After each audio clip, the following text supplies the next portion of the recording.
Glorious coaching centre की YouTube channel पे एक बार आपका फिर स्वागत है। मैं आपका मित्र ताज। आइए बाल विकास और शिक्षण शास्त्र की क्लास को आगे बढ़ाते हैं और आज हम बात करने वाले हैं सीटेट के एक महत्वपूर्ण टॉपिक जिसका नाम है समाज निर्माण एवं लैंगिक मुद्दे के बारे में। जी दोस्तों, ये ऐसा चैप्टर है जिससे सीटेट में लगातार क्वेश्चन बनते हैं और आगामी सीटेट एग्जाम में भी इसे क्वेश्चन बनने की पूर्णतः संभावना है। यदि आप हमारे चैनल पर पहली बार विजिट किए तो हमारे चैनल को सब्सक्राइब करेंगे, साथ ही बेल आइकन भी प्रेस करेंगे ताकि आपको क्लास समय समय पर नोटिफिकेशन मिलते रहे। तो शुरू करेंगे समाज निर्माण में लैंगिक की क्या भूमिका यानी लिंग की क्या भूमिका है। सबसे पहले हम ब्रीफ में जानकारी प्राप्त कर लेते हैं कि इस अध्याय में हम लोग क्या क्या पढ़ने वाले। सबसे पहले हम पढ़ेंगे कि सामाजिक रचना के रूप में लिंग की क्या भूमिका है। आमतौर पर समाज की रचना की बात करें तो हम लोग समाज में दो ही लिंग को मानते हैं, एक हमारा स्त्रीलिंग और पुल्लिंग आता है। तो उनकी क्या भूमिका होती है समाज निर्माण में, इस वीडियो के अंतर्गत हम लोग पढ़ने वाले हैं। फिर हम लोग पूर्वाग्रह के बारे में पढ़ेंगे, फिर मनोवृत्ति या अभिवृत्ति के बारे में पढ़ेंगे, फिर मनोवृत्ति और पूर्वाग्रह में क्या अंतर उनके बारे में पढ़ेंगे और विगत वर्ष में जो सवाल पूछे गए हैं सीईटी में, इससे उन तमाम क्वेश्चनों को लास्ट में हम देखेंगे। तो वीडियो के अंत तक बने रहेंगे ताकि आपको क्वेश्चन करने का भी ऑप्शन मिलेगा। तो शुरू करते हैं। सबसे पहले जो हमारा टॉपिक है सामाजिक रचना के रूप में लिंग की भूमिका क्या है। देखिए, आमतौर पर बात करें हम लोग भी एक सामाजिक प्राणी, क्योंकि हम लोग समाज में रहते हैं और समाज में रहने के कारण हम लोग का एक समाज में एक महत्व है और समाज के निर्माण में कहीं ना कहीं हम लोग का सहयोग होता है। तो बात करें कि समाज की रचना में स्त्री व पुरुष दोनों की भूमिका है। किसी एक मात्र से समाज की कल्पना नहीं की जा सकती है। प्राचीन काल में भी कभी स्त्री को बहुत महत्व दिया जाता था, परंतु समय में बदला हुआ और पैतृक समाज को जन्म दिया। स्त्री हो या पुरुष हो, दोनों में शारीरिक विभिन्नताएं तो है, परंतु श्रेष्ठता की कल्पना करना सहज एक भ्रम है। यानी कहने का मतलब हुआ, आमतौर पर अगर बात करें तो समाज की रचना में, समाज के विकास में स्त्री और पुरुष दोनों की भूमिका समान है। यानी जितना अगर बात करें पुरुष की भूमिका होती है उतना ही महिला की भूमिका होती है। बात करें प्राचीन काल में कुछ समय ऐसे भी थे जहाँ महिलाओं को वरिष्ठ दिया जाता था, यानी महिलाओं को वरीयता दी जाती थी, लेकिन समय बदलाव हुआ। अब हम लोग जो है वो पैतृक समाज को जन्म दे दी। पैतृक करने का मतलब वैसा समाज जहाँ पर पिता प्रधान होते हैं, यानी पिता के ही सब चीज़ समर्पित होता है, मतलब उसके आदेश का पालन हम लोग करते हैं, उसी को हम पैतृक समाज कहते हैं। अगर बात करें तो स्त्री पुरुष की शारीरिक रचना के बारे में बात करें तो उसमें विभिन्नता आपको देखने को मिलती है, लेकिन हम कह नहीं सकते हैं कि पुरुष से सर्वश्रेष्ठ है महिलाओं की अपेक्षा या महिला सर्वश्रेष्ठ है पुरुष की अपेक्षा। ये कहना एक भ्रम के रूप में हमारा हो सकता है। कई क्षेत्रों में बात करें तो कई क्षेत्रों में पुरुषों से काफ़ी आगे भी निकल चुकी महिला, कई क्षेत्रों में पुरुषों से आगे निकल चुकी है। चूँकि समाज के दोनों आवश्यक अंग है, ऐसे में किसी भी प्रकार की श्रेष्ठता की बात करना गलत होगा और साथ ही समाज को स्त्री व पुरुष में बांटना गलत होगा। यानी कहने का मतलब हुआ, आमतौर पर अगर बात करें तो हम समाज का वर्गीकरण नहीं कर सकते हैं कि अगर हम दो ग्रुप में डिस्ट्रीब्यूट कर दे, एक में मेल रख दे दूसरे में फीमेल रख ले, इस प्रकार से डिस्ट्रीब्यूट नहीं कर सकते। अगर ऐसा करते हैं कहीं ना कहीं समाज को विखंडित कर देंगे। तो समाज की रचना में महत्वपूर्ण दोनों अंग हैं, यानी स्त्री भी महत्वपूर्ण है और पुरुष भी महत्वपूर्ण है।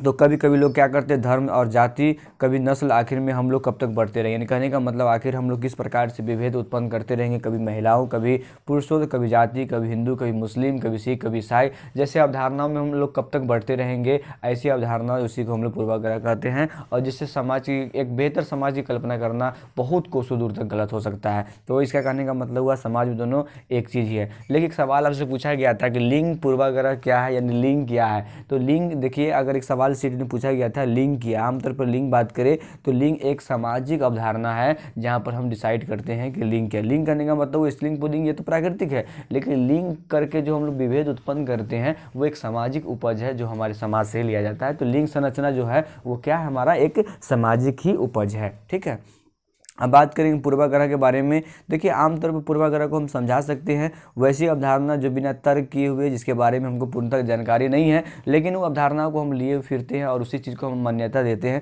वही हमारा पूर्वाग्रह कहलाता है। बात करें पूर्वाग्रह तो बिना किसी तथ्य के या तार्किक आधार पर किसी के प्रति धारणा बना लेना, इसकी सच्चाई जाने बगैर, उसी को हम क्या कहते हैं, पूर्वाग्रह कहते हैं। और इसको विवरण में जानेंगे। जैसे बात करें कि कोई चीज़ जिसका लेना देना नहीं, मतलब सच्चाई से कोई आपका इसका कोई लेना देना नहीं है, आप एक अवधारणा अपने माइंड में सेटअप कर लिए हैं कि लड़की लड़कों की अपेक्षा कमज़ोर होती है, लड़की मैथ्स में सफल नहीं हो पाएगी, मैथ्स उसका वीक होता है, होम साइंस पढ़ना चाहिए उसको। अगर ऐसी सी प्रवृत्ति अगर बना लेते हैं बिना तर्क के, ऐसा कोई साइंटिफिक रीज़न नहीं है जहाँ पर सत्यापित करता है कि महिला जो होती है वो मैथ में कमज़ोर होती है, ऐसे कोई भी प्रावधान नहीं है। या एक तरह की मनोवृत्ति है जो व्यक्ति को किसी समूह या उसके सदस्य के प्रति अनुकूलन या प्रतिकूल ढंग से सोचने या प्रत्यक्षण करने या अनुभव करने तथा कोई क्रिया करने के लिए पहले से तत्पर बना देती है। यानी आमतौर पर वो मान लेते हैं, इसी सच्चाई से उसका कोई लेन देना नहीं होता। जैसे हम उदाहरण की बात करें तो यहाँ पर हम बहुत बेहतर उदाहरण आप लोग के लिए है। जैसे में लड़कियाँ गणित में अधिक असफल होती है, यानी फेल होती है, या फिर यूँ कहें कि लड़कियाँ अच्छा गाना गाती है लड़कों की अपेक्षा। अब देखिए यहाँ पर दो चीज़ बात है, लड़की असफल होती है तो यहाँ पर हमने लड़कों को वरीयता दे दिया, और जब हम सेकेंड लाइन पर वहाँ पर हमने लड़कियों अच्छा गाना गाती है, यानी कहने का मतलब लड़के गाना अच्छा नहीं गाते, तो कहीं ना कहीं हम एक पूर्वाग्रहण की ओर अपने आप को प्रदर्शित कर रहे हैं, यानी लड़की को वरीयता दे रहे हैं। कुछ समय में हम लोग लड़के को वरीयता देते हैं, लड़की को वहाँ पर उससे हम निम्न कर देते हैं। तो कहीं ना कहीं दोनों स्तर में ये पूर्वाग्रहण को ही क्या करता है, प्रदर्शित करता है। इन दोनों उदाहरण में पूर्वाग्रह को दर्शाता है। पूर्वाग्रह का संबंध जो होता है वो पक्षपात से होता है, या जाति, धर्म, लिंग, समाज, क्षेत्र आदि पर आधारित हो सकता है। शिक्षक को या विद्यालय के प्रबंधन को किसी भी पक्षपातपूर्ण व्यवहार या पूर्वाग्रह से बचना चाहिए, और साथ ही विद्यार्थी को भी इससे बचाना चाहिए। यानी आमतौर पर अगर आप अध्यापक है, जैसे मैं एक अध्यापक कार्यरत में हूँ, तो अगर आप भी अध्यापक है तो आपको पूर्वाग्रह से बचना चाहिए। यानी आप किसी भी कक्षा में किसी भी चीज़ को अगर कंडक्ट सांस्कृतिक कार्यक्रम हो या शिक्षण अगर आप करा रहे हैं, तो उस परिस्थिति में भी आपके माइंड में सेटअप होना चाहिए कि आप ऐसे चीज़ का प्रयोग ना कर दें कि बच्चों के लिए पूर्वाग्रह को प्रदर्शित करें। वो बच्चों के लिए भी हानिकारक होगा और आपके लिए भी हानिकारक होगा, क्योंकि आप किसी एक चीज़ को, यानी किसी आप एक लिंग को बढ़ावा नहीं दे सकते हैं। देखिए अब इसमें क्या होता है, पूर्वाग्रह होता है विवेकहीन होता है। विवेक मतलब समझहीन ही तो होता है ना। समझ आपकी होगी तो आप पूर्वाग्रह को मतलब प्रोत्साहित नहीं करेंगे। पूर्वाग्रह आर्जित है, आमतौर पर इसको हम लोग खुद से उपज करते हैं। पूर्वाग्रह पूर्ण रूप से किसी समूह द्वारा संचालित होता है। जी हाँ दोस्तों, संचालित होता है। और पूर्वाग्रह का समझ जो होता है वास्तविकता से नहीं होता है, रियलिटी से होता ही नहीं। अगर जब रियलिटी से होता है तो हम इसको पूर्वाग्रह मानते नहीं। वैसी अवधारणा जिसको हम मान ली, जिसका कोई तर्क नहीं, जिसके बारे में कोई जानकारी हमारे पास नहीं, बिना तथ्य, बिना साबुत, बिना प्रमाण का अगर उसको हम तवज्जो देते तो कहीं ना कहीं पूर्वाग्रह की ओर भी प्रदर्शित करता है। और आगे बात करेंगे, देखिए पूर्वाग्रह दृढ़ होता है। दृढ़ का मतलब होता है एकदम पूरा सटीक, मतलब उस पर लोग अड़ जाते हैं। दृढ़ का मतलब क्या होता है, दृढ़ संकल्प। हमने दृढ़ संकल्प लिया है कि मैं इस चीज़ को सीटी एग्जाम में क्वालिफाइड करेंगे, तो वही चीज़ है। पूर्वाग्रह दृढ़ तथा स्थिर प्रवृत्ति के होते हैं। पूर्वाग्रह संवेगात्मक को प्रभावित करते हैं, यानी आपका इमोशनल भावनात्मक जो है उसको कहीं ना कहीं प्रभावित करते हैं। अब बात करेंगे मनोवृत्ति या अभिवृत्ति के बारे में। देखिए मनोवृत्ति क्या, मनो की वृत्ति, जो मनो की भावना होती है उसको मनोवृत्ति कहते हैं, या उसको अभिवृत्ति कहते हैं। जब आपको क्या पसंद है क्या ना पसंद, इसको एटीट्यूड कहते हैं। देखिए मनोवृत्ति की बात करें तो संज्ञानात्मक, भावात्मक और व्यवहारात्मक संगठन का एक संगठित तंत्र है। यानी कहने का मनोवृत्ति में संज्ञानात्मक आपका कॉग्निटिव भी, भावात्मक इमोशनल भी है, और व्यवहारिक भी आपका है। इस तमाम का एक संगठन तंत्र जो है उसी को हम मनोवृत्ति कहते हैं। ठीक है, देखिए मनोवृत्ति के 3 संगठन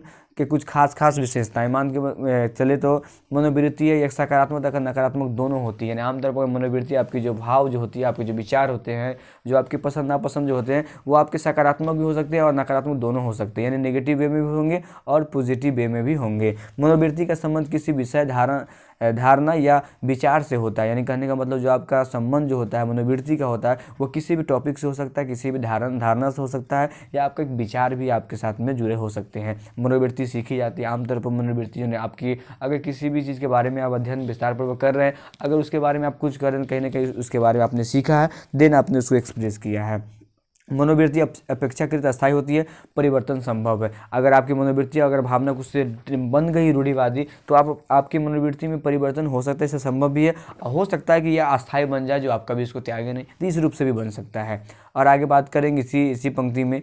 तो अब देखिए यहाँ पर देखिए मनोवृत्ति में प्रेरणात्मक गुण होते हैं, इसीलिए उसको विशिष्ट दिशा में निर्देशित करते हैं। देखिए कुछ मनोवृत्ति की बात करें तो मनोवृत्ति 2 तरह के होते हैं। आपको बताया कि नकारात्मक भी होते हैं, एक आकर सकारात्मक होते हैं। अगर हम सकारात्मक दृष्टिकोण से बात करें तो मनोवृत्ति में प्रेरणात्मक गुण होते हैं, इसलिए विशिष्ट दिशा में निर्देशित होता है। यानी आपको एक विशिष्ट लक्ष्य की ओर भी आपको निर्देशित करेगा, अगर आप किसी प्रकार से आपके पास में सोच बनाते हैं तो।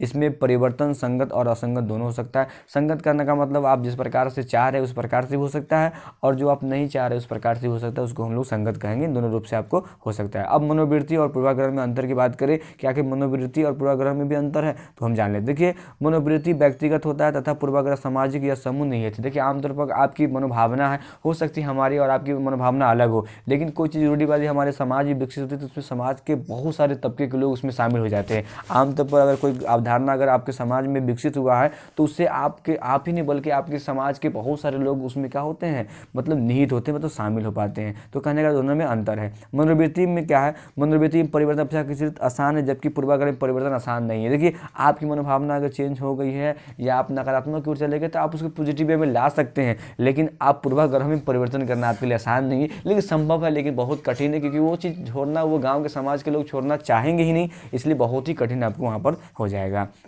फिर बात करें, मनोवृत्ति सकारात्मक और नकारात्मक दोनों रूपों में पाई जाती है, जबकि पूर्वाग्रह अधिकांशतः नकारात्मक भाव में। देखिए आमतौर बात करें, जो आपका मनोवृत्ति हो सकता है आप सही सोच रहे होंगे, हो सकता है आप गलत सोच रहे होंगे, लेकिन आपकी जो रूढ़िवादी जो प्रवृत्ति आपके अंदर विकसित होगी वो कहीं ना कहीं हमेशा नकारात्मक ओर की ही निर्देशित करेगा। अब देखिए मनोवृत्ति के निर्माण में मूलभूत बातें छिपी होती है, जबकि पूर्वाग्रह में ऐसा नहीं होता। देखिए हमारी मनोवृत्ति में बहुत कुछ छुपी हो सकती है, लेकिन पूर्वाग्रह में आपको साफ साफ स्पष्ट में आता है कि हम किस चीज़ का विरोध कर रहे हैं, बिना तर्क बिना और उसकी सच्चाई जाने हुए। तो आई होप कि आप समझ गए होंगे। अब कुछ क्वेश्चन ले लेते हैं जो आपसे प्रीवियस ईयर में पूछेंगे। आमतौर पर बात करें, देखिए सीटेड बात करें 20 मई 2016 पेपर 1 में पूछा गया क्वेश्चन है, जिसको हम लोग लेते हैं। यहाँ पर पहला क्वेश्चन जो है इसको हम ध्यानपूर्वक पहले पढ़ेंगे और देन उसका आंसर करने का हम प्रयास करेंगे। इसको हम थोड़ा छोटा करते हैं सबसे पहले, ताकि आपको इस अगर नहीं दिख रहा होगा तो इसको आप स्क्रीन को डबल कर लेंगे, उसको वहाँ से आपको दिख जाएगा। पहले हम क्वेश्चन पढ़ लेते हैं कि क्वेश्चन हमको क्या कर रहा है। एक क्वेश्चन है, यदि एक शिक्षक का यह विचार है कि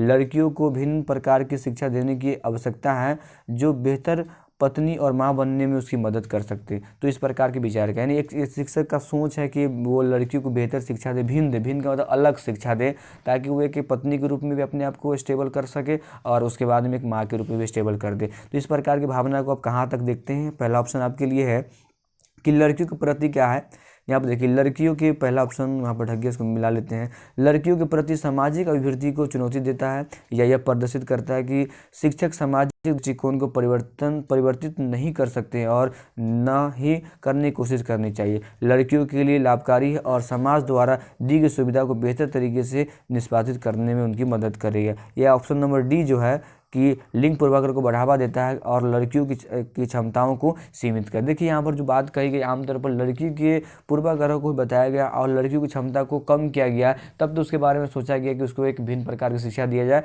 ताकि वो अपने आप को एक पत्नी और एक माँ के रूप में अपने आप को जीवन में स्टेबल कर पाए। तो ऑप्शन नंबर डी से क्या होगा, सही होगा, लिंग पूर्वाग्रह को प्रदर्शित करता है। एक लिंग क्या, देखिए एक क्वेश्चन देखिए हमसे पहले बोले थे कि लिंग से क्वेश्चन आपको मिल गया ना। यहाँ पर देखिए लिंग क्या है, लिंग की बात करें तो लिंग एक सहज गुण है या सामाजिक संरचना है, जैविक सत्ता या शारीरिक सच्चा है। देखिए हम बात करें, अगर तुम पहले स्पष्ट कर दिए थे कि लिंग का जो निर्माण होता है, जो उसकी अवधारणा है, वो हमारा सामाजिक संरचना है। ऑप्शन नंबर क्या होगा, बी सही होगा। देखिए बच्चे डैश को छोड़कर अन्य सभी के द्वारा लिंग भूमिकाएं ग्रहण करती है। अब किसके द्वारा करती है, देखिए बात करें तो हम लिंग मीडिया के माध्यम से भी हो लेते हैं और सामाजिकरण में भी लिंग बहुत इंपॉर्टेंट रखता है। सांस्कृतिक कार्यक्रम में भी ऐसे सांस्कृतिक कार्यक्रम जो महिलाओं के लिए नहीं है, सिर्फ पुरुष में भाग लेते हैं, तो ट्यूशन में अवधारणा नहीं मिलती। तो ऑप्शन नंबर क्या हो जाएगा, ए सही होगा। ट्यूशन छोड़ के सभी जगह पर आपको लिंग पूर्वाग्रह का सामना करना पड़ता है।